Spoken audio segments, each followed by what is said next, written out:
Live Now Designs have been making these posters along with t-shirts, buttons, and magnets. The goal is to get Molly's face out there to as many people as possible. If you just take a look behind me, you can see that it's still a very active scene here. I want you to get a look at that car. The two men who were shot, they were in that car. But a lot more homeowners spent today just clearing up downed trees and power lines. Let me just show you where I'm at right now. I'm in the backyard of Dan Miller's home. He spent today cutting down a tree after a part of it split in half. Firefighters have been on scene for almost a full day, but let me just step out the way and show you what is going on right now.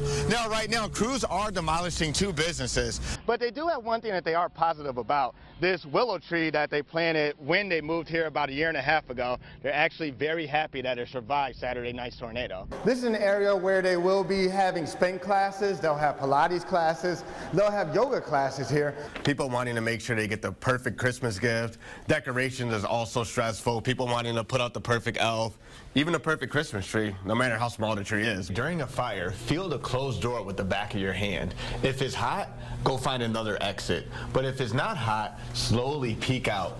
And if it's clear, make the escape. Oh my God, he's trying to take it from me. No. How do you think I feel? Somebody took it from me. I've had it for 5 months. Destiny Stucker, the woman in the red shirt here, spotted her stolen puppy and confronted the woman who had it. Can you let my dog go, man? No, it's my dog. The two started tugging at the dog when the lady refused to give it back. I didn't want to hurt her. I didn't want to touch her. I don't want to be the bad guy, but it's stolen property, and I didn't want to lose him again. I just saw him yesterday. My dog. The woman with the puppy says she bought it from two men Monday for $150. The same day Stucker reported her dog missing. I understand she bought him from somebody, but it wasn't theirs to sell. After about 15 minutes of struggling, police showed up and confirmed the puppy was Tyson. The guy was the same one I had just talked to less than an hour before at PetSmart about a surveillance video of the same girl with my dog getting tags. No, they were just walking. The woman told police she didn't know the men who sold her the stolen pup. Tice. Once Stucker got the dog back, reward for finding the dog, she paid back the woman's $150. It wasn't her fault the dog was stolen. She was innocent, and I'm not mad at her. I just wanted my dog. And she said she won't let Tyson out of her sight again. They're not going out of my view in this yard ever again. They're not going in the front yard without supervision. Police spent Wednesday morning at the point investigating the shootings. Now, the two shooting victims are a 27-year-old man and a 19-year-old woman. The 19-year-old woman, after she was shot, she ran to several houses asking for help.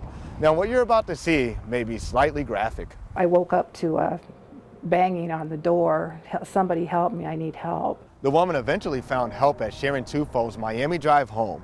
Tufo says the victim was naked, covered in blood, and told her that she felt like fainting. Blood stains on Tufo's carpet and on her doorbell showing the seriousness of the situation. Tufo provided as much help as she could until police came. I hope that I helped in some way, but the cop that was here said, he says, there's no doubt in my mind. He said if she wouldn't have found a house that would help her, that was willing to help her, more than likely would have gotten the call that she would have died. Police don't believe this was a random shooting. Anyone with information is asked to contact them. In Cedar Rapids, Phil Reed, KCRG, TV9 News. Large piles of tree branches line the streets of Marshalltown as cleanup is starting. A lot of homeowners tell me that Saturday is the first day they've really gotten a chance to get to their homes and their backyards. I haven't showered in 3 days. It's been a whirlwind week for Jerry Hill.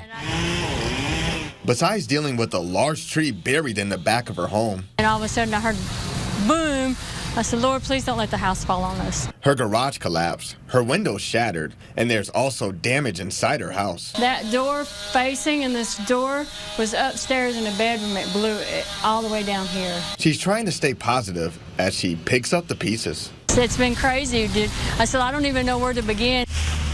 Family members of Patricia Peters helping her clean up. Peters had to rush to save her and her husband when the tornado hit. I started towards the hall because we knew we couldn't go to the basement, and Larry wasn't behind me. He said, I can't get out of my chair, we lost electricity, and I went and pulled him up. He said, it didn't take anything at all because your heart is pumping so much. As cleanup continues around Marshalltown, city officials are working on putting out dumpsters for people to toss their debris. And that window up here, it blew it out. Hill doesn't know if her house is a total loss, but it's the least of her worries. material things, we're alive, you know, that's the way I look at it. Some homeowners tell me that they hope to meet with insurance adjusters sometime next week. In Marshalltown, Phil Reed, KCRG TV 9 News.